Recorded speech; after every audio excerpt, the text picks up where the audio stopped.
15 seasons, 218 games, 76 and a half sacks, 2 Super Bowl titles. Brandon Graham called it a career today. Yeah, I guess it was one of the worst kept secrets in Philadelphia, but announced his retirement. He actually didn't. I think he ever said he wasn't going to play anymore in his speech. It was kind of funny. He never actually said I'm retiring, but yeah, it was an emotional day, and we just went through this with Kelsey a year ago, and just the emotions that BG showed today. I thought his speech was fantastic. Really, really personal. He really talked a lot about his wife, his parents, his kids, and just how much they've meant to him. And yeah, he's an amazing story. He's really a unique story. I don't know if there's ever been an athlete in Philadelphia that started off so, such disappointing fashion, and ended as a folk hero. So he talked a lot about that. It was a sad day, but you're happy for him. He's gonna move on, and I'm sure he'll be around. We haven't seen the last of BG. Yeah, I don't think so. This is the Eagle Eye Podcast. We're presented by Nissan. He's Reuben Frank, and I'm Dave Zangaro. We will get to some roster moves the Eagles made since our last pod. They signed Azeez Ojulari, extended Lane Johnson, but we had to start today with the man of the hour, the man of the day, Brandon Graham. You're right. It's just such a unique story in the city's history. And now with the success the team has had in the last 8 years, I mean, you can't write the franchise's history. You can't write NFL history without his name being a part of it, which is really cool. Yeah. And I mean, the strip sack of Brady in 17 in the Super Bowl, I mean, that's one of the iconic plays in football history now. I mean, considering who he sacked, how many Super Bowls Brady had won, the situation, how much time was left, the fact that they didn't have a sack all day and Brady had thrown 70 times or whatever it was, and he just kept trying. And that persistence really is kind of a microcosm of his career. That's what it's been all about. It's been about determination and persistence and hard work paying off in the long run. I think that's, when we look back at his career, that's what I'll remember. Just here's a guy who just refused to let the status quo remain and just kept picking away and working at it, and ended up, he'll go in the Eagles Hall of Fame, no doubt. And he'll go in the history books. How many guys won 2 Super Bowls? 4, right? It was Lane, Lane, Jake, BG, and Rick Lovato. Might not fit in that, which one of these doesn't belong type things. But yeah, he's a legend around here, and what a great personality. I mean, we could talk about BG all day, but I think we are. Yeah, and that personality I thought came out so well today. He was just himself. He talked about it was a beautiful speech. It was really well written. I thought he hit everything he clearly wanted to hit. He was able to get through it, which he sits down and he says, let's see if I can get through this meeting without crying. And like 5 seconds, and he's like, already? He's like, I'm starting already. Yeah. He recovered nicely. He did. It wasn't like Kelsey. Kelsey, like, there were moments where I didn't know if he was going to get through it. I didn't know if he was going to get through it. And like, we're in the front row, and you're just like, do you look at him? Do you look away? Do you like, Kelsey got really, really emotional. And BG did as well, but he powered through. And I agree. I thought it was a really moving speech. It was from the heart. And he really, I thought he let everybody inside his feelings, his emotions. And that made it special. We should mention, before he even got up there, he made sure to dap up every member of the media, which, look, we're not supposed to have favorites in this business. Anyone who covers the Eagles and tells you Brandon Graham isn't one of their favorites is bold-faced lying to you. He's a special guy. And it's like, you cover the team and we have a job to do, but you end up like, you spend a lot of time with a Brandon Graham in 15 years. He's a special dude. Like, and it's not like, I learned a lot from Brandon Graham. I think everyone can learn a lot from Brandon Graham, especially his story and where he came from, like personally, and then in his NFL career. Like, there's a lot to take from that guy. Yeah, I couldn't agree more. There were days where you'd go in the locker room and he'd be in his locker and I'd walk past and he's just like yell at me, like, what are you doing? Like, you're not gonna say hi, you're not gonna stop by. I think I probably mentioned back in the fall of 23 when my parents were really sick and my dad was in assisted living. He had dementia. My mom was having a hard time. They were both in their mid-90s, and BG would check on me every day. He would make sure to find me if I didn't come over and talk to him and ask how I was doing, ask about them, tell me some stories about his family that I really related to. It's not about me, and I don't want to make it about me, but it just kind of illustrates this is a guy who just really cares. And he told me, just, call me if you ever need to talk about anything, text me, call me, whatever, just reach out if you ever need anything. That's really special. And it's coming from a really genuine place. And that meant so much to me. We've always been close, but that kind of, like, we had some real, like, long bonding conversations during that year and this year as well. Meant the world to me. And he doesn't have to do that. He's a football player. I'm an Eagles writer, but that just kind of illustrates who he is and what he's all about. Yeah, I think it's a good glimpse into who he is. And then you remember, like, okay, yeah, he's in a locker room with sometimes 89 other guys, and he has a special pull to him. Like, how many players were there today? Yeah. I mean, I filled up, I have my notebook. I'm writing down everyone who I saw in there. There were a ton of players in there, past and present. He's a special guy in this franchise's history. Obviously, he played more seasons and games than anyone else ever did as an Eagle, but, like, you see all those guys roll through today. It's like there's no question how much he means to those guys who played with him for those many years. Yeah, it's cool to see Jalen there. Mm-hmm. Did some Here, you know what's fun? I can kind of go through the list of names I jotted down. Yeah. If I can read my handwriting. And by the way, I slept weird on my neck the other night, so I couldn't, like, turn my neck to see it. So I had to turn my whole body around. Is that what you were doing? Yeah.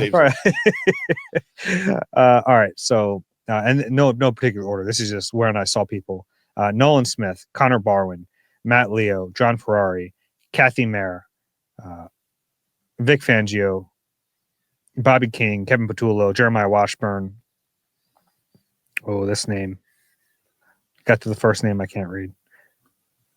Nick Sirianni, Howie Roseman, Alec Hallaby, Aaron Moorhead, Thomas Booker, Fletcher Cox, Lane Johnson, Jordan Mailata. I see Jordan. Julian Laurie, Jalen Hurts, Jalix Hunt. It was, and probably I missed a bunch of people too. And his family was there, but I think it's special when all those guys show up for him. Yeah, there's a reason for that. And when guys on offense are there, like, that tells you how, I mean, that's special. That's unusual. Him and Jalen got close. Yeah. Yeah, they did.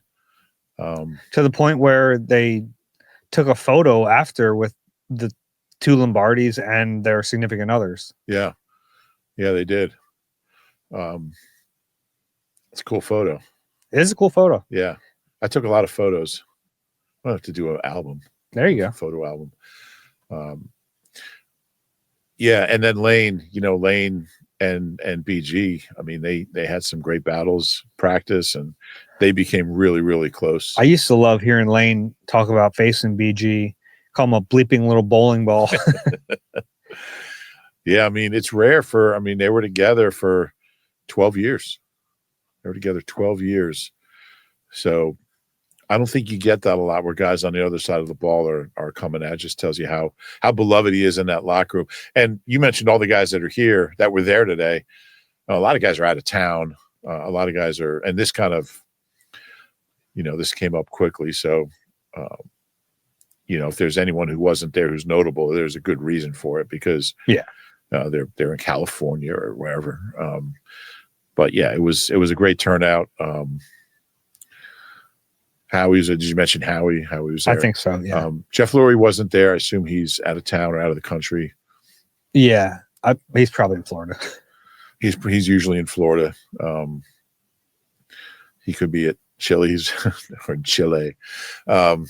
His son was there, I think you mentioned. So yeah, it was really cool. It was funny when Fletcher went up, him and Lane went up to take a photo with Brandon, and Fletcher called him Fat Boy, which he's called him Fat Boy their entire time together, which is always makes me laugh. Yeah. Yeah, so much love there. And, it's just such a unique – I actually have a story going about this that I'll run later in the week. You just don't get these situations where guys are together this long. It's so unique and it's so rare. And you throw Kelsey in that too. I mean, the four of them were together from 13 to 22 to 23, 13 to 23, 11 years, four guys who are all Pro Bowl players, never played for another team. I mean, that doesn't happen. It just doesn't. In general, it's rare to have guys who play their whole career with one team. Yeah. It doesn't happen that much. Yeah, and here's what's crazy, and I'm going to assume Lane's never going to play for another team. I can't imagine there would be any circumstances that would lead to that. The last Pro Bowl player the Eagles had who retired as an Eagle and was drafted here, never played for another team, it was Mike Quick, and now they got four of them.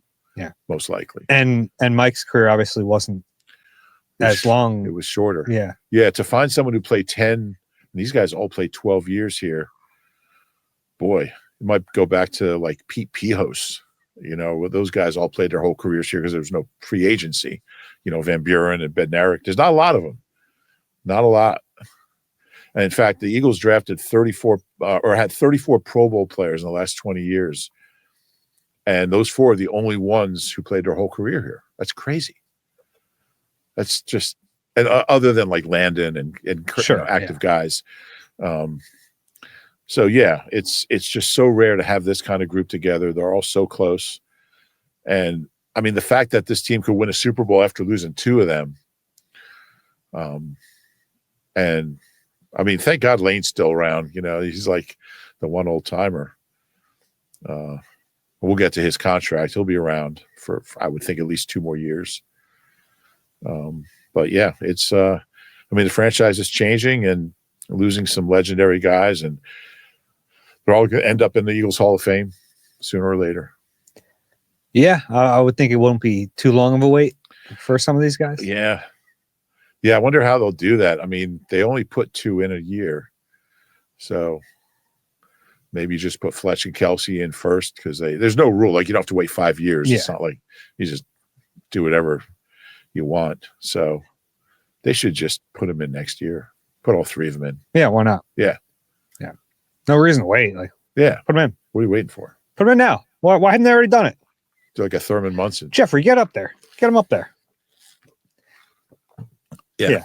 Shouldn't wait for it. I do want to get to some nuts and bolts type stuff from the day. Yeah. He did say that, had he not been able to return for the game, and if it hadn't gone the way it went, he's like, I don't know if I'd be sitting here right now. He'd probably be begging to play again. But now, and you understand that he went into this season saying it was his last year, and then he gets the injury, and he definitely didn't want it to end on that note. So him coming back and playing in the Super Bowl and then winning the way they did, I think that pretty much solidified the decision.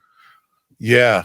Yeah. And I think that might have been my question. I was just really curious about the process because, it ended so perfectly. Like after the Super Bowl, we probably talked about it that night. Like, how do you come back? How do you go play another? And he played well this year. Like, he played well in the Super Bowl. He did. After re-tearing his triceps. He did, which is crazy. He said, this injury is it's not as bad as tearing up your knee or, breaking your leg. You can still play with it. He said, no one played with it, but you couldn't write a better script than to come back and play again and win it.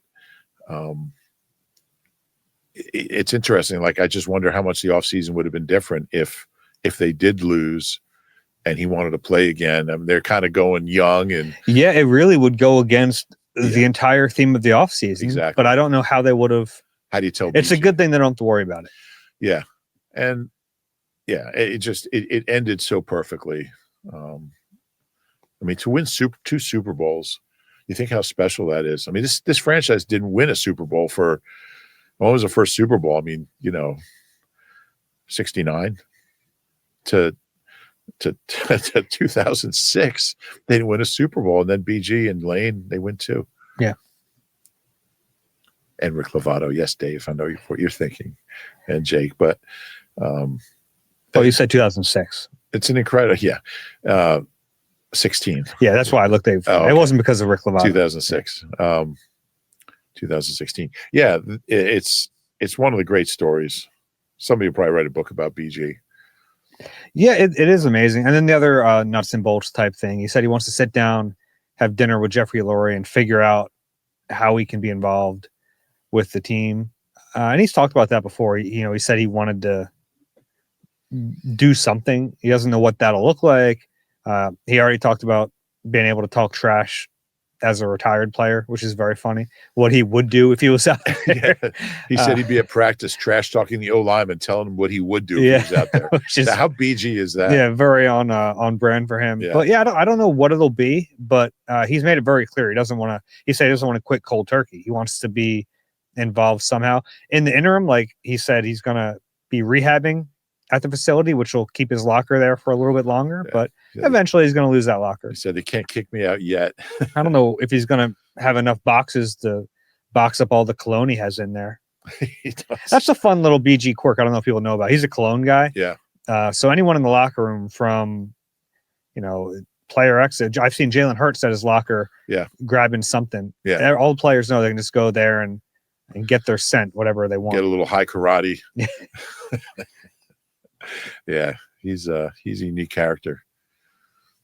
I think those were like the two like actual like kind of newsy points from the presser. He talked at length about dealing with the criticism he got early in his career, and like that's to me that's what makes his story incredible. Like to go from being labeled as a bust to walking away, having 2 Lombardi trophies next to you and being celebrated by an entire city is like unbelievable. It's such a wild transformation. And it was a good question. I forget who asked it about his positivity, because that's always like shown through is like how positive he is. Yeah. And I don't think he gets through that without that outlook. You're probably right. And he said, and the people around him, and he talked about how his wife made him just go outside. And like he said, I don't want to face anybody. I don't want to go out. After those first few years, and his wife kind of made him like get involved in stuff in the community and just try to get some positivity in his life. And he eventually turned it around. Gave Jim Schwartz a lot of credit.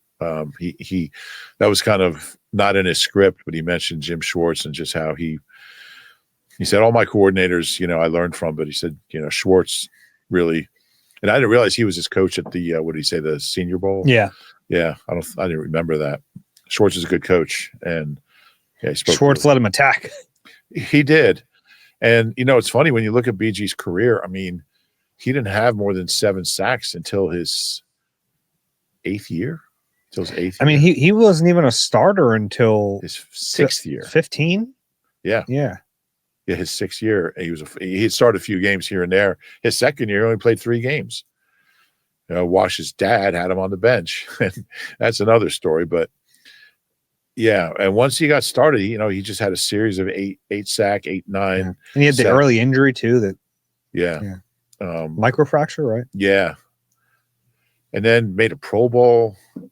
Had that 11 sack season in 23. I'm sorry, in 22. Yeah. When everybody had 11 sacks. I mean, the second half of his career, he's got the most sacks in Eagles history after his 30th birthday, after a player's 30th birthday. All the other guys left. Yeah. But it just kind of speaks. I mean, he probably had like 70% of his sacks after he turned 30. Great story. Also cool, Jeremiah Washburn was there, the Eagles defensive end, outside linebacker coach.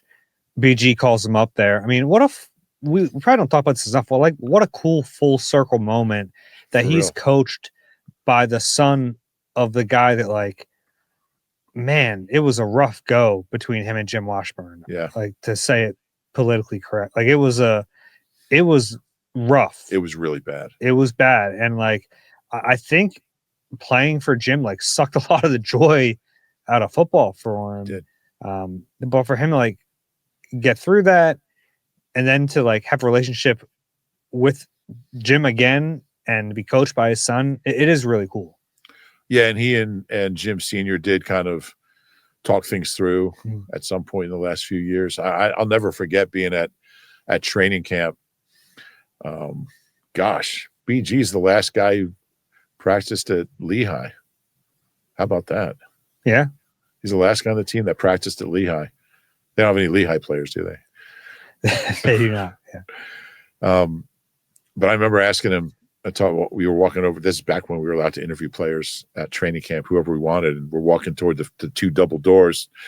And I said, what was the low point for you? And he says, wash. He's just one word. It's like, just wash. It's like, I wanted to quit. It was really bad. And Wash was really difficult.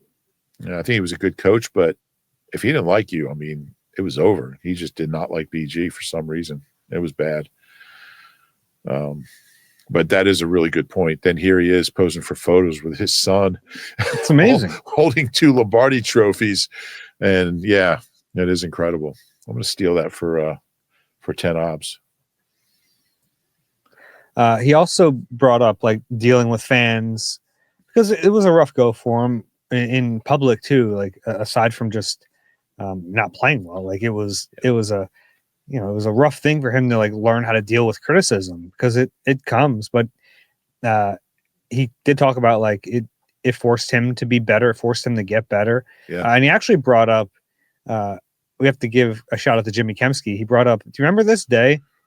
So it was like him and Kempski, because Brandon Graham was like the ultimate block guy on Twitter. He blocked more people than you on Twitter. I haven't blocked anybody lately. But he used to just block every single one. But in the 2017 season, Kempski and him were talking, and they made an agreement that if they won the Super Bowl, he would unblock everyone. So that day in the locker room, BG handed Kempski his phone. That's right. Kempski went in there and unblocked every single person. It took him probably the whole 45 minutes of open locker room, unblocked every single person. And he brought that day up today. So that was a good day for him to like kind of let it all go and just realize that, if these people are criticizing you, they don't know you. They don't know who you are. They don't know what you put into it. And that's like that's what fans do. And it's like, that's not a bad thing either. Like fans are going to be fans and they're going to criticize and they're going to praise you or without knowing what has truly gone into it. And he said that was a moment where he kind of realized just to let it all go and to be okay with it. Yeah. Yeah. He spoke so highly of fans in the city and just how that relationship started out so bad and grew. And I mean, you can't find one Eagles fan that doesn't like BG now. I mean, and that's rare in this city. Like, how many guys does every fan just like adore? I mean, there's just not many. I mean, Doc, there's just a short list. Yeah, but he's on that short list now with Doc and Kelsey. Yeah. Braylon Arnold. But I loved what he said about the fans and just their passion. And I thought it was really, really heartfelt when he talked about Eagles fans. And yeah, it was cool. If you haven't seen it, we have it up on our site, right? We have we streamed it. We streamed it. So yeah, go check out the full, Don't Leave Us. Or if you leave us, come back to us. Yeah. I'm not saying right now, but like when you're done with the pod. Yeah, it's definitely worth your time. I thought it was really well written. One of the questions was about, because we talked so much about what he brought to the younger players. I thought it was a cool question about what the younger players have given to him. And he, like, aside from like, talking their lingo and this and that, I thought like it was really profound. He said it's something his wife taught him is to meet people where they are. So wherever they are in life, like you got to be able to like recognize that, hey, they're in a different spot in their life than you are, but you can still talk to them. You can still connect with them, which I think is like a really important thing for anyone who's going to be a leader of a team in sports or outside sports, like to meet with people on their level, wherever they are in their lives. Like, I think that's really profound. Yeah, that was really interesting. He's a really thoughtful guy. And I think that really came through today. Like everything he said, He's a really deep guy. He's got. But we don't always get to see it. No, because a lot of times we joke around, or you'll see little clips here and there. But like, it was cool to see this side of him. Yeah, and I think at times, you and I have both seen that and experienced that, but I don't know how much, fans have, because you get like a little soundbite from the locker room or whatever. But he's a deep thinker, and I mean everything he said I thought was just really well thought out and profound. Really profound. And I was saying beforehand, like he had prepared remarks, which is always good in these situations. You can ramble if you don't. And, we've both spent enough time with BG knowing that he can go in a lot of directions, but he was so focused today and just really, I thought he touched on everything that he could have. He was asked about the Brady sack specifically. It's amazing. I mean, I don't know where you would rank it on the best plays in Eagles history, but it's near the top of the list. They don't win that Super Bowl without it, maybe. So we don't know what happens, but gosh, it was a huge play. Yeah. And it really does that play really represented his career, because I mean, how many times did Brady throw that day? I mean, and they did not have a single sack. I mean, and they didn't get close a whole lot, but man, I don't know how many times I watched that play. I mean, just how he gets he's like leaning forward, lunging, and just gets his hand in there, and just the look on Brady's face. Lined up on the inside. He did. For that play, which is like, I feel like we've spent so much time talking about Brandon Graham, the person. He was a really good player. Like, you don't last 15 years if you're not a good player. Now he's not at the level of, Kelsey or Cox or Lane Johnson. Right. But man, he was really good for a really long time. He did a lot of dirty work. He's playing inside, outside. He got better as his career went on, which like you don't see. I mean, he was playing some of the best football of his life in the last few years. Yeah. I mean, his 5 best seasons were from year 7 on, right? So he had 9.5 sacks in 17. That was his 8th year. Then 8.5 in 19, 8 in 20, and 11 in 22. So his 4 best years were all from his 8th year on. And like a great run defender. Great as an edge player, like teach tape, setting the edge. Brandon Graham, like, and the hustle plays, the effort plays. You see so much of Nolan in Brandon Graham, and Nolan's a different player. Obviously, he's faster and like a little more finesse in that area, but like he plays so tough when it matters. Like, we've seen that video 1,000 times now of him handling Trey Smith as the pulling guard in the Super Bowl. Like, that's a Brandon Graham type of play, and it really does feel like in a lot of ways Nolan's the next guy.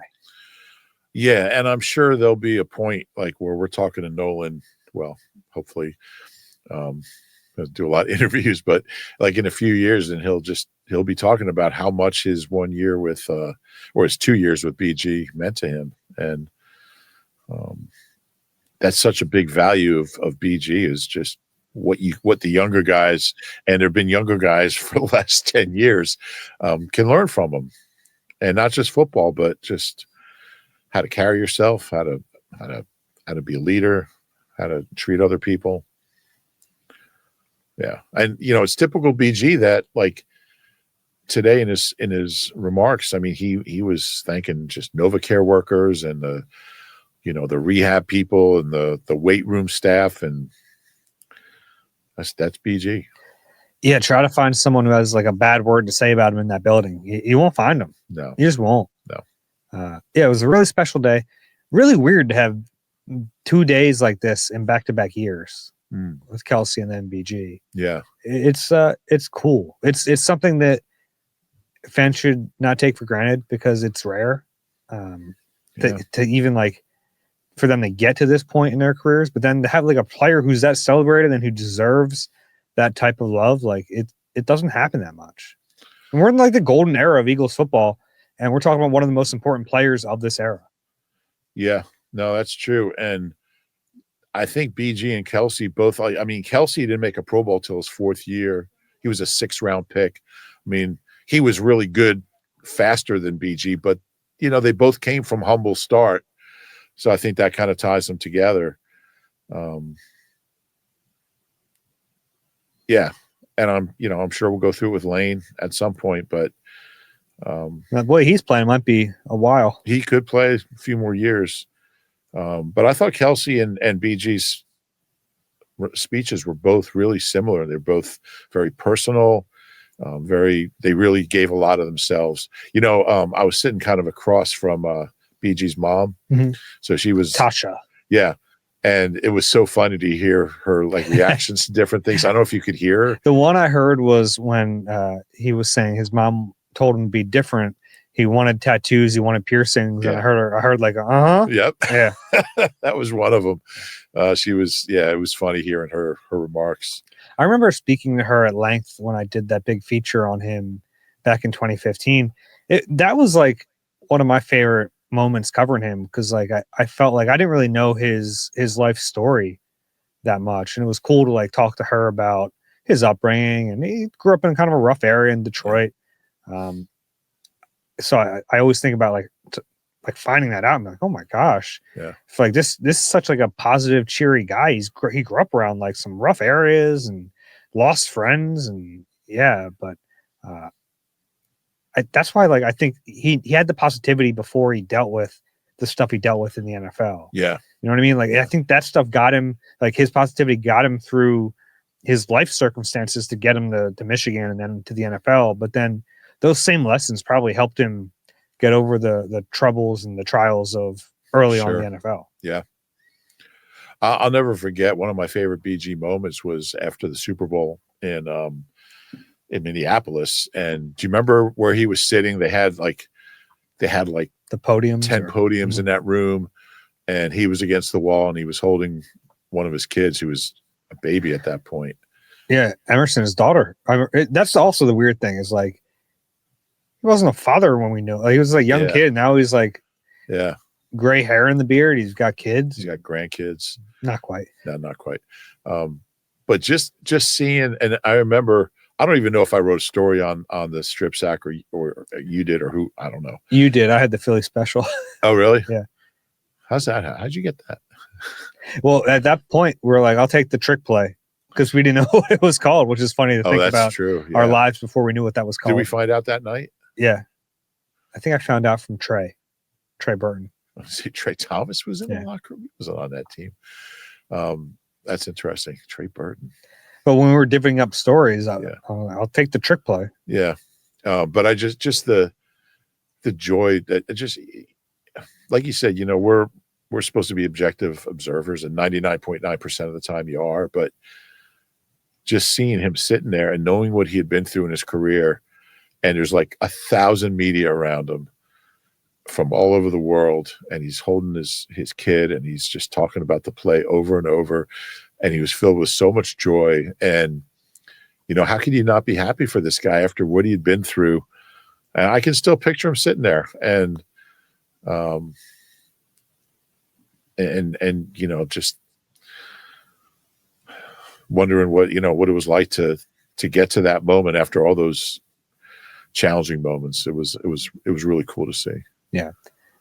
It's funny you had that moment, because I had a funny moment with him. I think I've mentioned this before, but leaving the Superdome field, it was kind of chaotic. I'm trying to find my way to the locker room with our photog Spence, and running the BG. And the first thing I hear is, "You believe now?" He's barking at me. I'm like, all right. Because after the NFC Championship game, he asked me if I thought the Eagles were going to get to the Super Bowl when they were 2-2. I was like, no, of course not. What are you talking about? Right. So he had been saving that one up. Yeah. It was a really funny moment. And it's like, that's a cool moment. And then as he's trash talking, he sees Kathy Mayer, who I think we've mentioned before, is kind of like the den mother of the team. She basically takes care of all the players. He stops, he poses in a photo with her, says, "Send that to me," and then trash talks me more, gets in a car and drives away. We were in New Orleans, and it was one of the media days, and I was standing by. I wanted to ask. I think I was asking BG something about Nolan, and I was waiting to get a question in, and somebody asked him about being a first round bust, and he just looks over to me. He's like, "He was one saying that," and then he just cracks up. He's like, "Nah, I'm just playing." Yeah, that was hilarious. But yeah, one of a kind dude. He had a nice send off, and what a flex, by the way, doing the presser with Lombardi and Lombardi on either side of him. Yeah, that's a first. Unless I don't know what trophy they had when the 48-49 teams won. They must have had some trophy. Just don't do it. So maybe when there's not that many people that somebody retired in 1950, pulled both trophies up, but I don't know. Anyway, one of the best guys, and I'm just glad he's going to still be around. We'll see him. Yeah, absolutely. A cool send-off for one of a kind. Let's take a break. On the other side, we'll talk about the actual football team and some moves they made on Monday. You deserve a car that thrills you, a car that puts goosebumps on your goosebumps. At Nissan, we've got everything from turbocharged SUVs to 100% electric vehicles that'll make your heart beat faster. Experience the thrill for yourself and shop your local Nissan store and nissanusa.com today. Reuben, we wanted to spend a lot of the time obviously talking about BG, but there was a significant free agent signing on Monday. Azeez Ojulari, who we know really well. He's been in the division now for 4 years with the New York Giants. Second round pick back in 2021. Out of course, Georgia. Where else? But this is a guy who, like, I think we've talked about, I think everyone has talked about him being a target for the Eagles. And it makes a ton of sense because he's shown a lot of ability, but he's also struggled to stay healthy. And that's why this is a 1-year deal, reportedly worth $4 million. Now we'll see if there's any funny money involved there, but reportedly a 1-year, $4 million deal for a guy who, like, when he's on his game, is really disruptive and really good. Yeah, like you say, he's missed a ton of games. He only played 46 games in 4 years, so that's 11 and a half a year. So, but he's got 22 sacks, so he's averaged almost a sack every other game, which is good production. And 5 against the Eagles, by the way. Yeah, he's going to miss playing them. Could be a good training camp, though.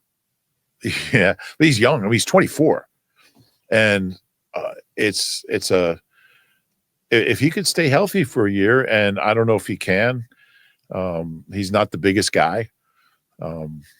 Sometimes those guys have trouble staying healthy, but if he can give you 13, 14, maybe 15 games, you got something there. And I'm really, really curious to see. I think $4 million is a bargain for this guy. Oh my gosh, yeah. Yeah. So I'm surprised he didn't. I guess the injuries, teams are concerned. Did play 11 games each of the last 2 years. I think he played 7 the year before. So that's his first year. He played all 17. He did, and he had 8 sacks as a rookie. Really interesting move, and a move I didn't think they really had a realistic chance to get him. But the injuries, I did. Yeah, I thought it was. You mentioned him, yeah. I just didn't think the injuries would lower his value as much as they did. I like the player.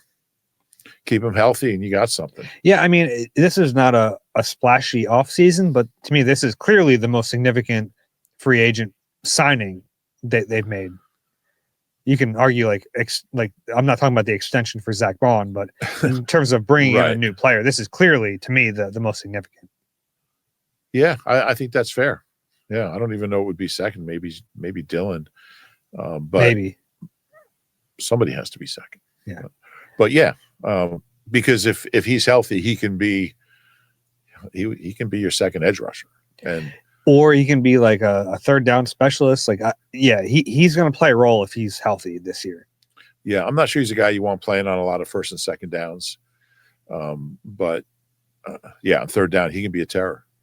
Yeah, they don't really have that big defensive end Josh Sweat body type right now, but that's okay. Like, you have time to figure that out. Well, let's talk about the position. Obviously, it starts with Nolan. Jalix really showed a lot as the year went on. I'm a big believer in Jalen Hunt. I thought by the end of the year there was some wow moments with him. He looked like a completely different player in the Super Bowl than he did week 2 when he got his first action. Well, he certainly looked like a different player in the Super Bowl than week 1 when he didn't play because he didn't play. He was stuck on a bus, taking a 3-hour bus ride. Wouldn't shock me. But I think now you have 3 guys that you feel pretty good about. Yeah. And and then Bryce Huff is in the mix. Maybe this tells you that to see if they can get anything out of him just because of the contract. But I would say right now he's your 4th edge rusher. Yeah, I mean, you and I disagreed on that. Stay or go. I have him going still. I don't know if that marriage is salvageable. Oh yeah, between him and the. But I mean, right now, right? Oh yeah, right now. And look, I still think there's something in there. Like, you don't stumble into a 10-sack season. Like, there has to be something there. Yeah. And then Josh Uche, like, as a low risk, high reward type move. Sign me up. I think that was a really smart signing too. Yeah, and considering that you lost Sweat and BG just retired, you have some possibilities here. And I mean, Nolan is probably the only sure thing in the group, but it's funny to hear BG at his press conference today say, "I told Nolan it's his room now." And you're like, "Oh my God, Nolan Smith in year 3, it is his room." Yeah. Yeah, he's the longest standing edge rusher on the team. I mean, Ojulari and Uche are older, but it's Nolan's room. Yeah. Yeah. A guy who a year ago we're like, I don't know about this one. Yeah. Tells you the kind of season he had. Yeah. Yeah. So there's the potential there to lose a BG and a Sweat, 2 Pro Bowl guys. They're each one-time Pro Bowlers, but they were Pro Bowlers. And look, most of these guys have a lot to prove. I mean, even Jalix has to prove he can be that guy. I think all 3 of them do, but you have some opportunities here to get some pressure on the quarterback. Yeah, I agree. And the reason I didn't know about the money for Ojulari, that does matter because if it is a 1-year, $4 million deal, it could cancel out that comp pick that they got for Isaiah Rodgers. But I think that he's worth that. I think so. That's a 6th-round compensatory pick versus a guy who could help you repeat as Super Bowl champions. Yeah. You don't want to make every exception to the rule what you're doing this offseason, but if you have to lose a comp pick to sign Azeez Ojulari, I think you do that 10 out of 10 times. Yeah, absolutely. Okay. I'm looking forward to watching him in training camp. He's had some good battles with these edge or with the tackles, and he'll get to see them a lot. Yeah, he will. Yeah, it's a fun signing. And anytime you can take a guy from the Giants, it's funny. Yeah, another one, huh? How about that? Yeah. Lane Johnson got an extension, 1-year extension through the 2027 season. This was really about paying him some extra money, but you also do extend him, which gives him 3 more years under contract, 25, 26, and 27.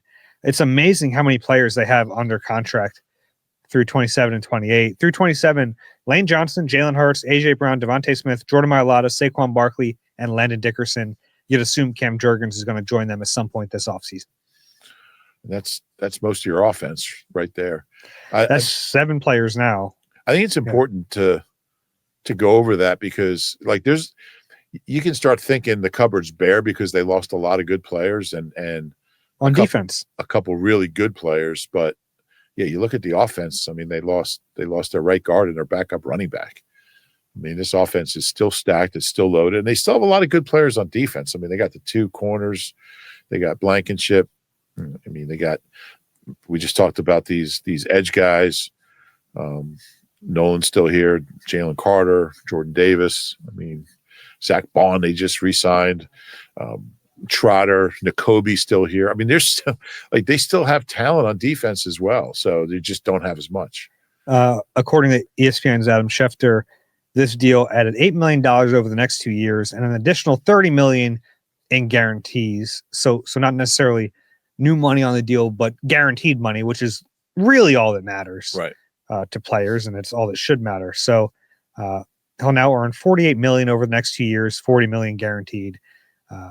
He's still really good. And I guess with Lane, maybe you worry that he's going to drop off and it'll be like a quick drop off, but we haven't seen any signs of it. He played this year at 34 years old. He's going to be 35 for next season. But I mean, he was the best right tackle in football this year. I think he was. The all pro voters didn't. Oh, this one did. I voted for him first team. But yeah, I mean, he's as good as he's ever been.